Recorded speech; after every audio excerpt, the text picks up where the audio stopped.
To see you live. Yeah, me too. Great pleasure having you online. But Pleasure. the thing is, like, you're very little bit busy today. Okay. I Yeah. understand from your busy schedule you've given us time from the puja and all that's going on at home. Along with us today we have Mr. KK Upadhyay from he's the chairperson of DNR Foundation. We have Mr. Ramesh. He's the founder of Pega Analytics. Then we have Shirisha. She's a young leader studying in Delhi. And yeah, this is like in a meeting room, and we are making it live on Facebook, wherein we have about 8,000 viewers Mm-hmm. all across all our companies. It will be live. Okay. You should have told me beforehand itself who are participating. Yeah.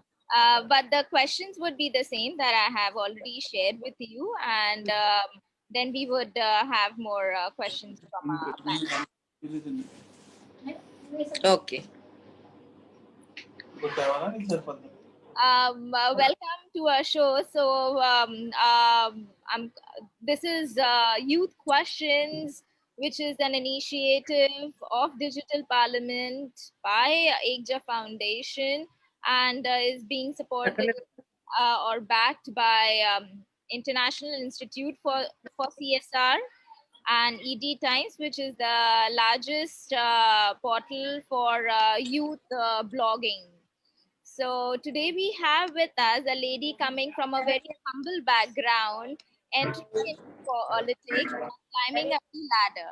We'd like to welcome Ms. Radha Chinta on our show.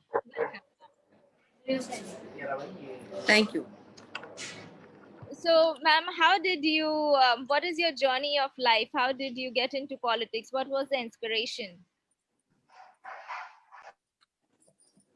You're asking about my journey into politics or my life first? Your life first. I'm a simple housewife, having 3 children, and I have been with them for years together, taking care of the family, children, and home, my grandparents, parents, my in-laws. So it is quite normal life for for every woman in India or across the globe who takes care of the family. And coming into politics was a drastic change in my life where my father was supposed to be in politics. So he passed away. Then the party has considered me in this regard, and I was nominated to contest as an MP from Amlapuram. Okay. I remember that there was some controversy while you were contesting the elections by some of the opposition parties. So, how did you navigate that, and what were the hard decisions that you had to make? Actually, that was as you said, it's an opposition tactics and tricks they have played on us. So I think I was very clear on that, particularly giving my statement to the press on the same day itself, because I was busy campaigning and there were rumors that I was leaving an office and I was shutting down my office. So all these things were only built up stories by the opposition, and as usual in politics, it happens. It's quite common. Okay. Now you've come from a very homely family, and that background. So when you entered politics and you got elected, during that journey as a politician, what has been the most difficult decision that you made, and the hard choices you had to take, considering now you are a working woman and a politician and a homemaker? My biggest difficult was to leave my children. So even before entering into politics, also, uh, my I had to sit with my family, my parents, my mother, my brothers, and my family. So first of all, I had to take my children's consent, where it was most important for me, because I had to leave my 11-year-old son and my daughters who were studying, and it was their support and encouragement that I had been into politics. And my children were my biggest strength, and my husband. He too has encouraged me a lot because he being a civil servant, as it is, like he's a government servant, and he has been a great support to me in this regard. And leaving one kind of life when we are dedicated to the family, children, and house. So leaving that and coming into politics is, you know, the biggest task where, like, you need to stop that and divert yourself, get into politics, getting into, the life of people where you have to change your priorities. So that was the biggest task for me. Okay. How do the educated youth join a party? Sorry? How do the educated youth join your party under the leadership of Mr. YSR? How do they join? I didn't get you. You are not audible. How do the educated youth join you and your party? To join me in the party? Yes. Uh, it's a question. Maybe I'm Ramesh, ma'am here, the co-founder with Digital Parliament. What the question was like, how do you educate youth in order to be participating along with you and to enter into the politics? Nowadays, now we are seeing that politics is now getting driven and or with the youth as well, right? I mean, we are seeing that in YSR too, that there are a lot of, your government is encouraging for youth to come into and then participate, give a thought process, right? A lot of thought process comes from the younger generations. Then probably there could be a like leaders, senior leaders, you are there who can be a guiding torch to this younger generation, because India is considered to be a youth people, right? So how do you suggest, and what is your suggestion, and how you would encourage them to come into the politics? Yeah, definitely what you have said, according to you, like we have been seeing a lot of changes in politics nowadays. Youth have been showing a lot of interest to bring change all throughout the nation. So in this regard, I do suggest the youth, because we have been seeing a lot of difference when the youth participate in such programs, like in political programs. Exactly. And definitely it is a like I think you need to change according to the situations and the environment where youth have been coming forward with a lot of new innovative ideas. And definitely I think they have to be into politics.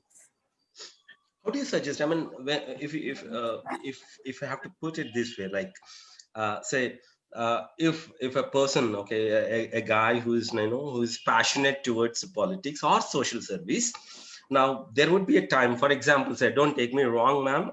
Let's assume that if you are at a juncture where your son wants to get into the politics, or he wants to get into the higher studies and etc. Now, in this juncture, how India should react to these people as a parent? Now, if you're asking, like, if I am encouraging my son into politics from my side, No, not really. I'm not asking. I mean, as a parent, I'm saying, not as a politician, but as a parent. Yeah, as a parent, I do encourage him, if at all, if he's interested. Like, that's what I have been telling you. Like, youth have been very interested in bringing change in the environment or in politics, where they have new ideas they want to. And what I suggest is, like, there are a lot of platforms to perform these services. It's not only politics. They can also come through services like social service and village level. Correct. Okay. Yeah. I think that would be a starting point where we need to have to be at the beginning. Okay. Working in the space of social work, which cause do you think is most worthy enough to be fought for, and what are the initiatives that you all have taken during the COVID-19 times? Sorry, can come again? What are the initiatives you have taken during the COVID-19 times, and which cause do you think is worthy enough to fight for? What?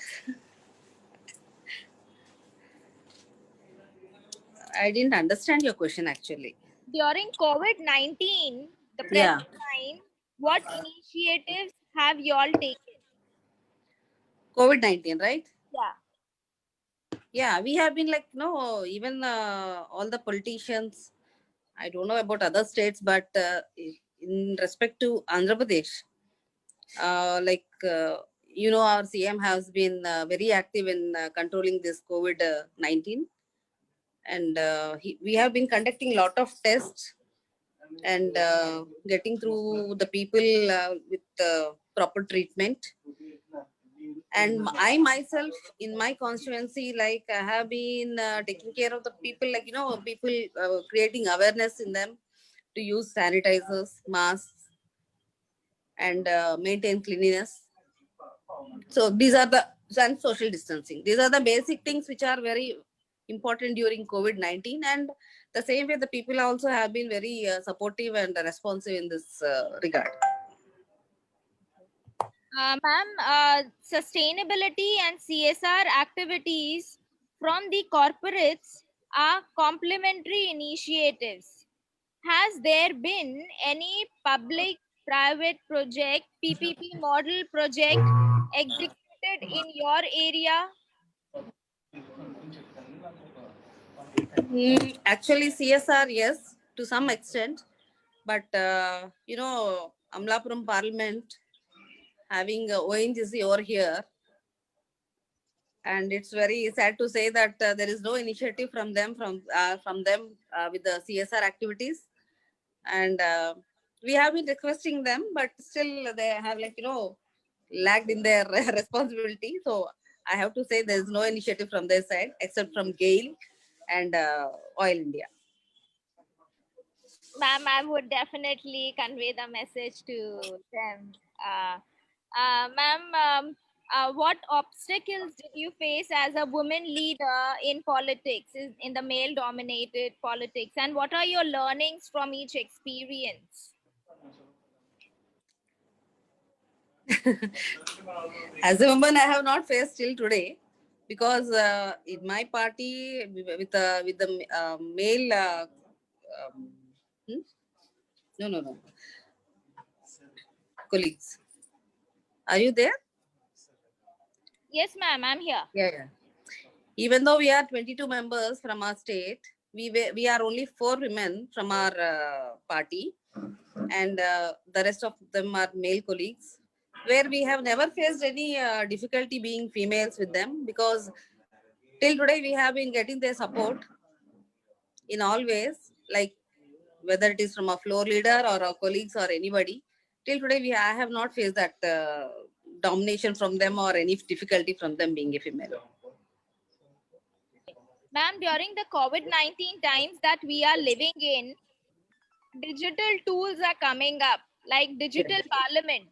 What are the features that you want as a political leader to be there on this platform?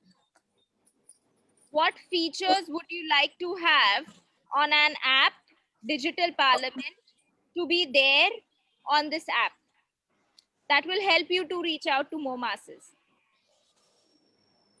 Maybe questions from them or any solutions from us. And most importantly, like being an MP, like we need to be available to everybody. So people want us to be in touch with them. So they don't want us to be somewhere up and not to be not reachable or in any matter. So I think we need to be more handy to them. Wonderful. What is a political legacy that you would like to leave behind? Political legacy అంటే ఏంటి?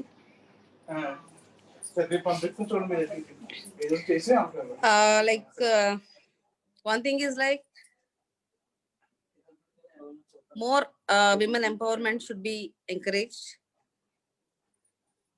and women should be they have to take more participation in not only politics but all kinds of platforms, where nowadays I have we have been seeing that there is a lot of encouragement for women.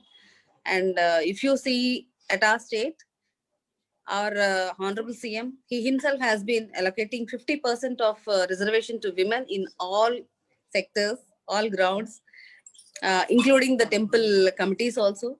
So that is one way, where women can come forward, make use of the initiatives, and participate in developing the nation.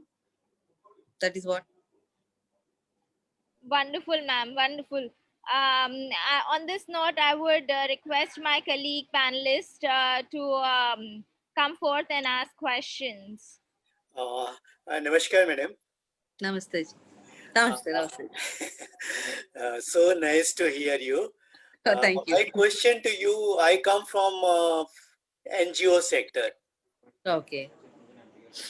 In these pandemic times, when things are at a loggerhead, like I stay in Delhi now, I am from Himachal Pradesh. Okay. So we have this farmer agitation and all going on. What should be role of NGO in these times? According to you, what should we people in NGO do? NGO, I think you have to mediate between the government and the farmers, Okay. which is more important nowadays, where maybe not all the farmers come forward and express their views. Okay. So that is what NGOs has to take up. Maybe some kind of project where you have an overall review of all the farmers and collect their views, and maybe you will be very helpful in setting up of the farmer laws very well. Sure. You mean we should work with the farmers? Right, right. How's condition of farmers in your area? It's very good. It's very good actually. What Because you are doing for farmers? yeah, and you must have heard about Honorable CM, Mr. Jagan Mohan Reddy Garu. Yes, ma'am. Yeah. So our state is a farmer.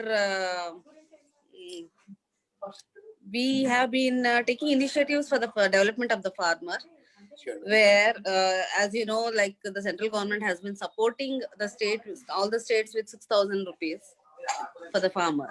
So for that, we have been adding another 7,500. Oh, sure. Okay. Yeah, from the state, and we are helping the farmer for his farming. So this is the biggest initiative where we have carried in respect to the farmers, where they are very happy, and we have been supplying bore wells for them, Sure. digging the bores and also supplying the bore wells, Okay. and we have been giving them free power. Oh, sure. And we have set up RBKs, Raitu Bharosa Kendrams, Okay. where they can come over there. Like the Raitu Bharosa Kendra is a small office which is set up in each village, Okay. where farmer assistant, the farmer can approach the office, express his views. He is helped with to select what kind of crop or what kind of seeds he has to purchase, right from the beginning till the crop is he gains a crop. So he is directed in all ways, and even he is been supplied with MSP Okay. till the last. Yeah. So in that way, we have been helping him all throughout the way, and definitely it is like all the farmers in AP are very happy with our honorable CM. Sure. Nice. Yeah. Thank you. Thank you. Thank you. Ramesh, Saurabh, you all would like to ask Isha?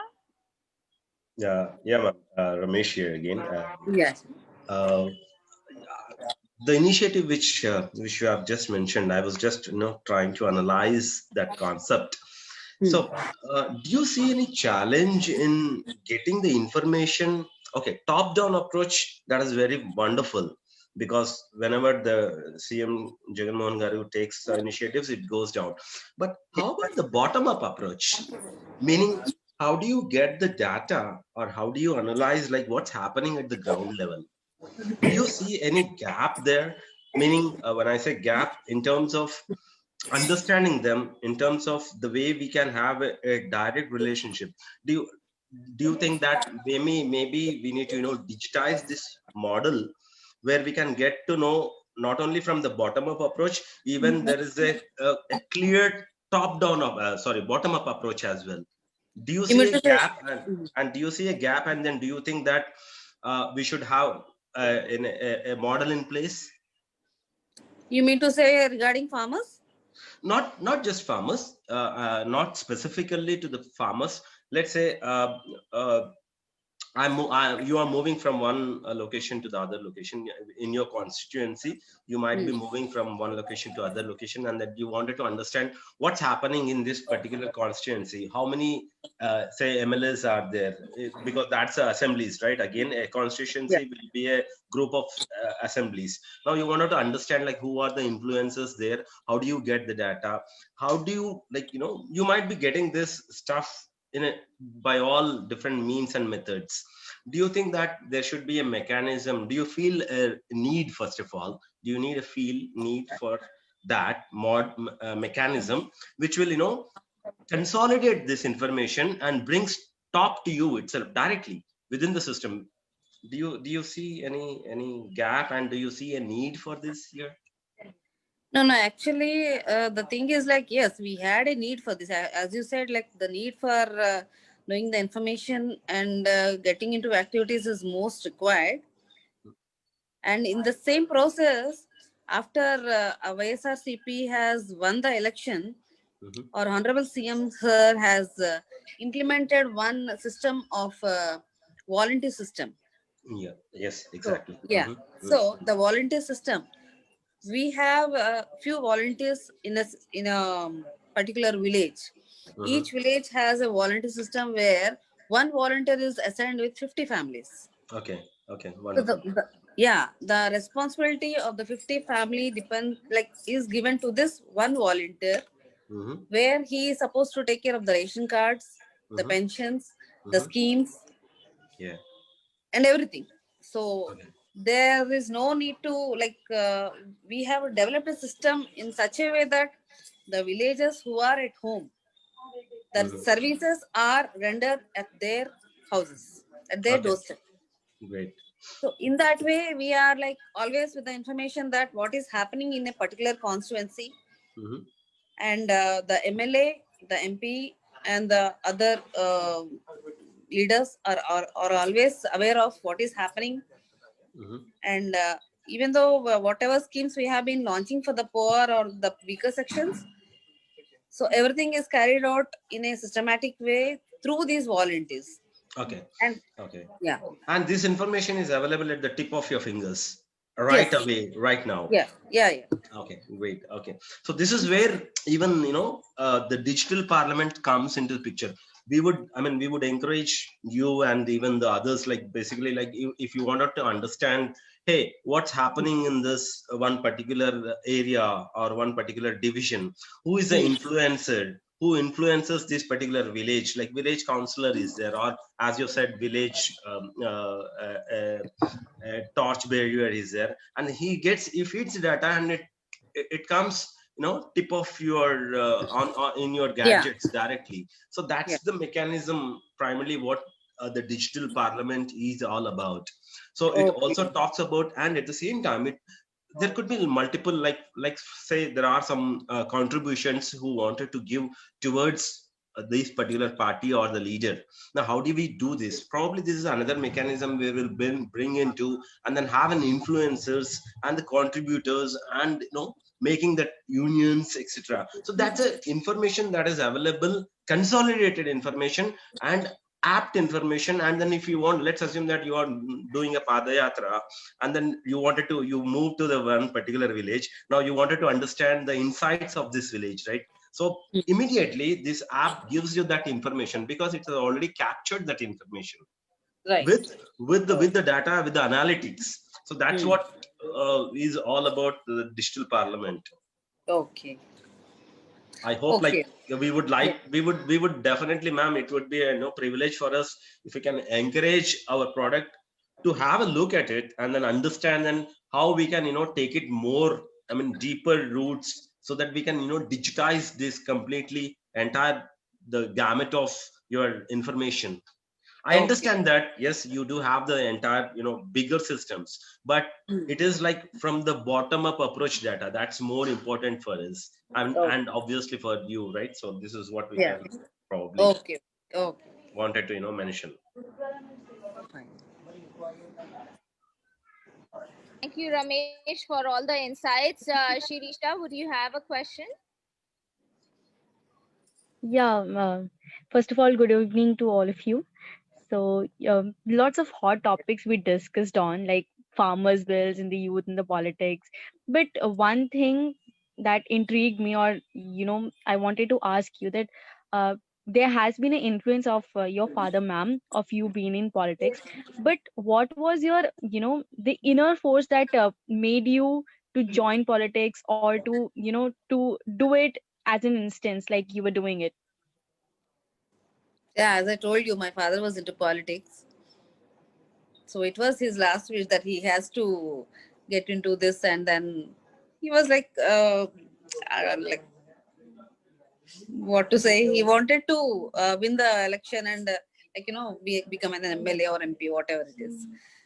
And after joining YSRCP, he was into a lot of social service also, and he has gained a lot of name through his service over here in Amlapuram. And that was a like advantage for him, where he was recognized all over, and people also recognized him. And unfortunately, after he was declared as a MP convener of this area, he passed away in 2016. So it was my mom's dream that it has to be fulfilled. So she chose me to come over and fulfill his wish. So that was the only support, encouragement, and whatever whatever I can say, that I wanted to fulfill my father's dream and my mother's wish. So that is it. Thank you, ma'am. Very nice to hear that even in this period, the daughters are encouraged to fulfill the father's dream. That is really nice to hear. And the saddest part is like my mother is not here to see me win this election. She just passed away after voting for me. Oh, sorry for that. Yeah, but I'm sure our blessings are with Yeah, you yeah, for your yeah, yeah. success. Yes, obviously. Her blessings are always with me. Uh, so, ma'am, any final words of wisdom for all of us? What can I tell you? See, I'm a beginner myself, and I'm still learning. After 2 years, also, I have been learning things, and I do take the suggestions of anybody. I don't see that they are younger to me or elder to me or older to me, but still a word of advice is always welcome. And I suggest, what my first question, your first question regarding youth, I do suggest all the youth, because people want change. So obviously the youth has to come forward, participate in politics. That is what I tell my daughters also. I tell them that whether I am here or not, but when you have innovative ideas and you want some change, definitely youth have to come forward. And the same time, women also have to. I strongly believe women are uh, more efficient, and they can bring wonders, not only in the at home, but at parliament level and assembly level also. Thank you so much, ma'am, for your time and the wisdom that you've shared with all of us. I'm sure all of us would benefit, and all our viewers would really Thank you so much. appreciate the insights shared. Um, thank you. May we Thank have you, a ma'am. group picture with you? Yeah, sure. Who whoever can switch on their cameras, please feel free to switch on.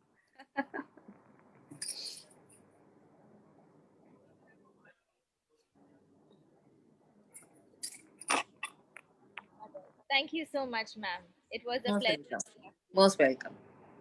Thank you, everybody. Thank you. Thank you all. Thanks, Yes, ma'am. thank you. Thank you.